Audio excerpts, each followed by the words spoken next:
Imagine buying a gorgeous new house, getting the keys and moving in, only to find out later it has a history you were completely unaware of. Unapproved renovations, unresolved code violations. Well, welcome to another explainer where we take complex real estate topics and make them totally approachable. Today, we're diving into something that is absolutely essential for anyone navigating the real estate market in the Bayou City: Houston building permits. Whether you're a buyer, an investor, or just a homeowner, knowing how to investigate building permits can literally save you from some massive, unexpected surprises. So let's really think about that for a second. Are you prepared for that kind of surprise? Because jumping into property ownership without checking the permit history first, it can leave you legally and financially on the hook for someone else's dangerous shortcuts. In Houston, knowing how to investigate this stuff is your absolute best defense against disaster. To show you exactly what I mean, take a look at this real, actual nightmare scenario shared by a user on the Houston subreddit. A builder was putting up a new house down the street. They poured the foundation, started framing, and then, boom. The city slapped a giant red stop work sticker right on the fence. Why? Well, the builder completely skipped doing a Chapter 19 floodplain review. It turns out the garage was sitting below the 500-year floodplain. The final result? The neighbor literally woke up to an excavator completely demolishing that brand new foundation. Ouch. That is an incredibly expensive mistake, and it just shows you how seriously the city takes these rules. So, here is our roadmap for today's explainer. First, why building permits matter. Second, searching permit records online. Third, interpreting the permit data. Fourth, in-person permit research. And finally, final takeaways and our disclaimer. Okay, Section 1, Why Building Permits Matter, and the High Cost of Hidden Property History. You see, a permit isn't just annoying bureaucratic red tape. It's actually the city's green light that a project meets the 2021 Houston Construction Code and crucial safety regulations. When a house has proper permits, it means municipal inspections were completed, the work is safe and code compliant, your resale process is going to be so much easier, and your legal risks are super low. On the flip side, without proper permits, you have zero inspection record. None. That invites potential violations, massive closing delays when you try to sell, and the very real threat of hefty fines or being forced by the city to redo the work entirely. Now, Houston is pretty unique because it doesn't have traditional zoning laws, so permit requirements here are heavily focused on building codes, deed restrictions, and floodplain rules. Almost all major work requires specific permits. We're talking standard building permits for structural changes, electrical permits for panel upgrades, plumbing permits for water and sewer lines, and mechanical permits for things like huge HVAC installations. And crucially, like we saw in that Reddit example, Chapter 19 permits for floodplain management. This is a very specific Houston necessity that got significantly stricter after Hurricane Harvey. If a house sits in a floodplain, this permit is absolutely non-negotiable. Moving on to Section 2. Searching permit records online, navigating Houston's digital portals. This right here is the City of Houston's online permits website. Specifically, it's the iPermits portal.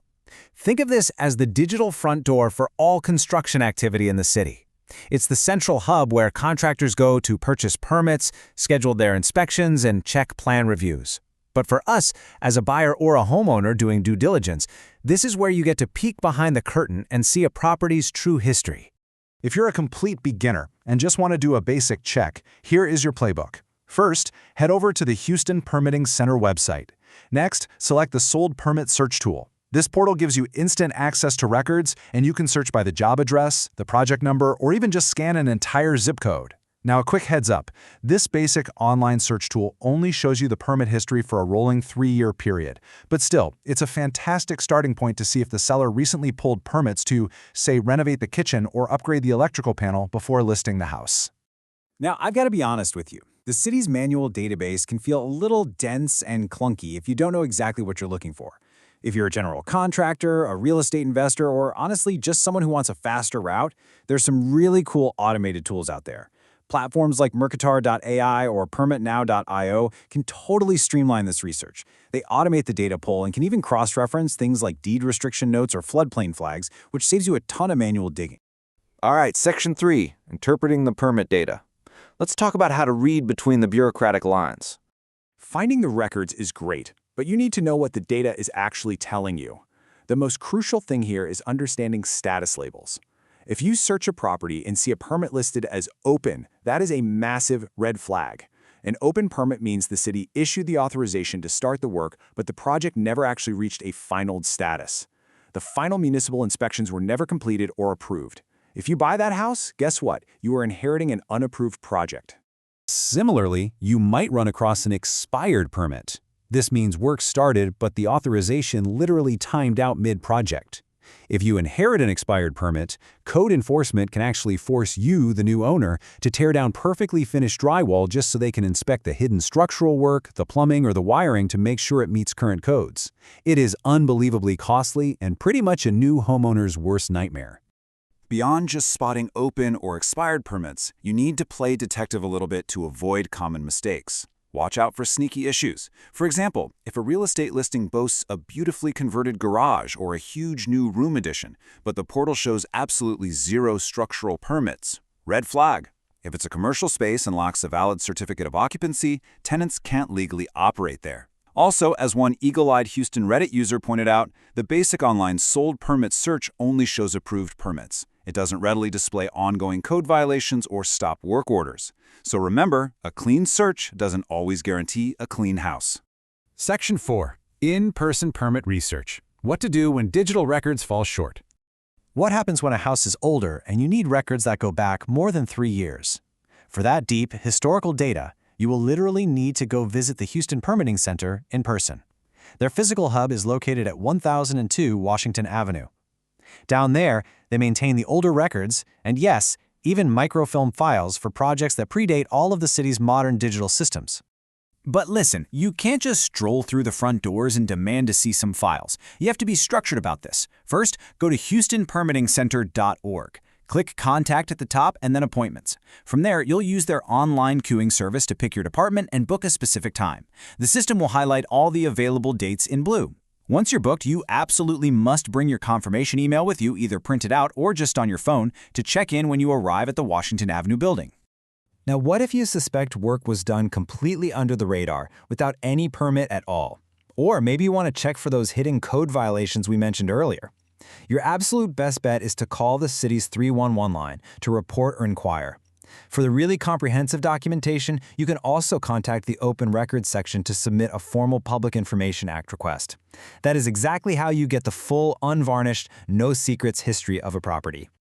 Okay, our final section, Section 5, Final Takeaways and Disclaimer. Let's protect your real estate investment. Here is your essential, non-negotiable checklist. Number 1. Always search the permit history before you close on a house. Number 2. Cross-reference the city's records with the seller's property disclosure. If their disclosure says brand new roof in 2022 and the city has absolutely zero record of a roofing permit, you need to ask your realtor some hard questions immediately. Number 3. Never assume a newly flipped house was done legally just because it looks gorgeous on the inside. Cosmetic finishes often hide totally unpermitted electrical or plumbing work. And finally, if there are any open or expired permits, force the seller to resolve them with the city before you ever agree to sign those papers and take ownership. To really drive this point home, take the very serious advice of this local Houston resident who is warning a prospective buyer online. They wrote in all caps, "Do not buy anything without approved permits." You're now stuck with an unpermitted legal nightmare that's on the city's radar.